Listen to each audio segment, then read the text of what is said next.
Hello, everyone, and welcome back to Monsters of the Past Revisited.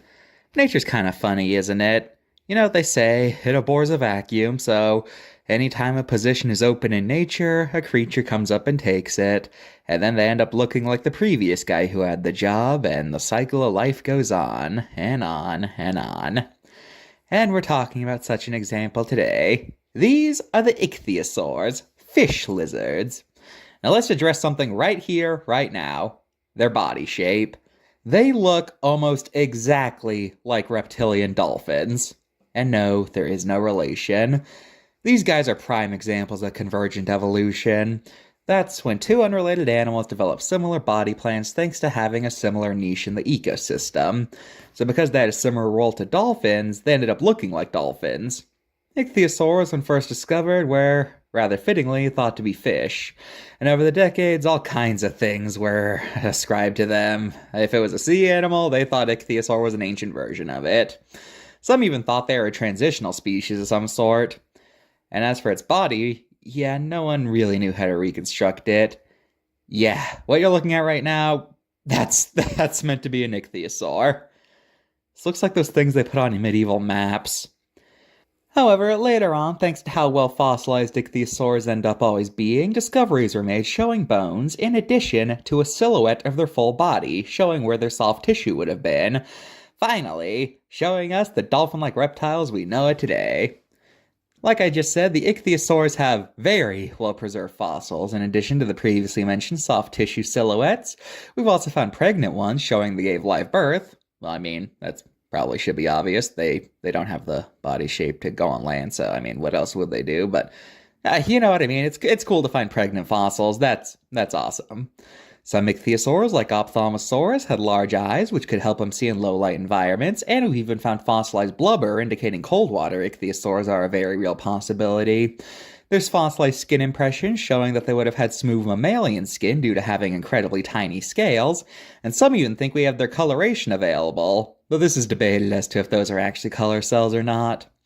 But easily, the most notable thing about ichthyosaurs is just how big they could get. As there are species out there like Shonisaurus, Shostosaurus, and Ichthyotitan that could reach sizes comparable to baleen whales. Some even think they could give the blue whale a one for their money. Now, no evidence has been found of filter feeding, so these guys were both huge and still active predators. That's horrifying.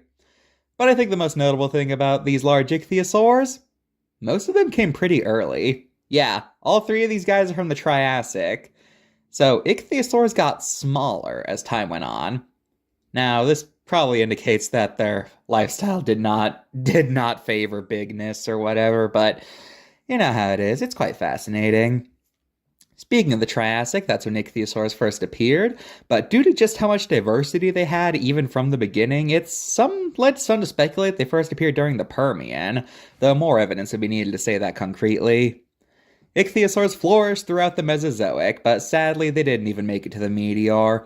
It's likely what happened is that they got outcompeted by other sea reptiles and possibly even sharks, and as such, they went out not with a bang, but with a whimper. With ichthyosaurs, sometimes I wonder how intelligent they would be.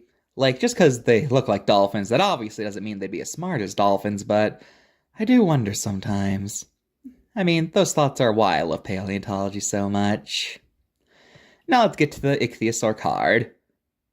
Betcha $15 they only put Ophthalmosaurus here because it was in Walking with Dinosaurs. Why am I Southern? Anyway, this card probably has the stupidest error of this series, and that's how on the back, it claims that ichthyosaurs were the ancestors of dolphins. No, I'm not joking. It says it right here. Further study revealed that the creature, a likely ancestor of the dolphin...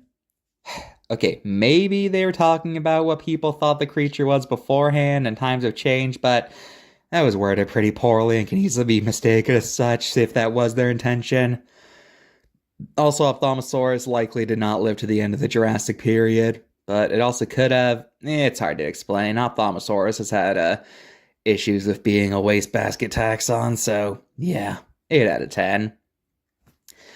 Well, that's the dolphin lizards for you. Join us next time when we talk about one of the most overestimated creatures to ever walk the earth. Or swim in this case. Goodbye.